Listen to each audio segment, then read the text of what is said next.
Chào bạn, gần đây quan hệ Trung Nhật đã căng thẳng đến mức có vẻ sắp xảy ra xung đột quân sự.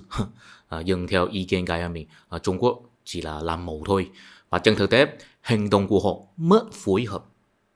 Xét về thời gian, khi Trump vừa mới tuyên bố tăng thuế quan với các nước, trong khi các nước đều bày tỏ sẵn sàng đàm phán với Mỹ, chỉ có Trung Quốc tỏ ra cứng rắn, tuyên truyền rằng họ không sợ bị bắt nạt, họ sẽ chiến đấu đến cùng. Lúc đó, mình có bình luận rằng, ông Tập muốn nhân cơ hội này khiến Trung Quốc tách rời với Mỹ và xây dựng một chuỗi cung ứng từ công từ cấp, từ đó hình thành thể chế huy động thời chiến, chuẩn bị đến Đài Loan.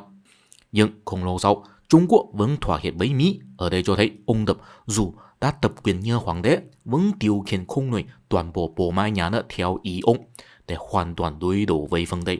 Và Trump cũng từng dùng điều đó buộc Trung Quốc dừng thỏa hiệp. Cho đến ngày 10 tháng 10, Trump vẫn đe dọa sẽ nâng thuế quan với Trung Quốc lên 100%. Kết quả là Trung Quốc dừng bỏ, đồng ý không cấm xuất khẩu tất hiếm và Trump cũng giảm thuế quan từ 100% xuống 20%. Ngày 17 tháng 10, Trung Quốc đưa thông tin rằng Phó Chủ tịch Ủy ban Quân sự Trung ương Hà Vệ Đông bị kỷ luật. Mình thấy đó là vì ông Tập tức giận, cảm giác mình bị các tướng quân lừa, tức là có tuổi khi quân, họ miệng thì nói chuẩn bị đến Đài Loan nhưng thực tế không làm gì cả. Cuối cùng khiến ông Tập bất đắc dĩ phải tạm thời hưu binh về phương Tây. Từ đó truyền thông Trung Quốc lại truyền hướng nói rằng Trung Quốc luôn giữ hiếu nghị với phương Tây. Nhưng ngày 7 tháng 11, bà Takaichi phát ngôn sẽ đưa quân giúp Đài Loan nếu Trung Quốc攻击. Một ngày sau, lãnh sự Trung Quốc Tiêu Kiếm phát ngôn trên nền tảng X rằng cái đầu bừng thiểu từ tiền xung vào thì chỉ có thể chém ngay, không chút do dự. Các người đã chuẩn bị tâm lý chứ. Sau đó khiến nhiều công chúng Nhật Bản phẫn nộ phản đối. Dù Tiêu Kiếm ngay lập tức xóa phát ngôn, nhưng quan hệ Trung Nhật cũng xấu đi. Xét về tài khoản X của Tiêu Kiếm, một ngày có thể đăng mấy chục post chắc chắn không phải ông một mình thao tác, mà là có nhiều nhân viên cùng sử dụng, và phần lớn nội dung đều không liên quan đến công tác ngoại giao mà là những thông tin ca ngợi Trung Quốc hoặc ủng hộ ông Tập.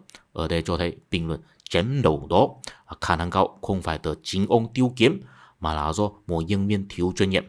Bình luận tài khoản X này vốn có thể dùng cách biểu đạt lịch sử hơn để phản đối phát ngôn của bà Takaichi. Có lẽ đó cũng không phải ngẫu nhiên vì năm nay đánh dấu kỷ niệm 80 năm chiến thắng Trung Quốc kháng chiến chống Nhật. Cho nên Trung Quốc cũng chịu nhiều bộ phim chống Nhật, ví dụ Studio Ảnh Nam Kinh và Bộ đội 731, cho thấy nhiều hành vi vô nhân đạo của quân Nhật đối với người Trung Quốc. Vì vậy, dư luận Trung Quốc năm nay rất chống Nhật. Nói cách khác, kế hoạch của ông Tập vốn là muốn hưu binh tạm thời không chiến lăng nữa. Nhưng trong bầu không khí rất chống Nhật, có nhân viên ngoại giao đưa ra bình luận thiếu chuyên nghiệp trên mạng, lại gây phản ứng mạnh trong dư luận. Đó vốn là chuyện có thể chuyển lớn hóa nhỏ. Nhưng vì không khí chống Nhật năm nay, nhiều cán bộ đảng Trung Quốc đoán ý cấp trên hoặc tu truyền không dám phản ứng nhẹ nhàng. Kết quả là không chỉ khiến quan hệ với Nhật ngày càng căng thẳng mà cũng tạo ra nhiều thứ buồn cười. Nói chung là rất mất phối hợp. Ví dụ nếu thực sự muốn cứng rắn thì tại sao lại xóa bình luận chém đầu bà Takaichi? Rồi sau đó ngừng nhiều hoạt động diễn xuất của nghệ sĩ Nhật tại Trung Quốc. Nhưng thực ra trước đó những nghệ sĩ này đã ngừng tiền rồi. Bị ngừng diễn xuất chỉ khiến những khán giả Trung Quốc đã mua vé bị thiệt hại thôi.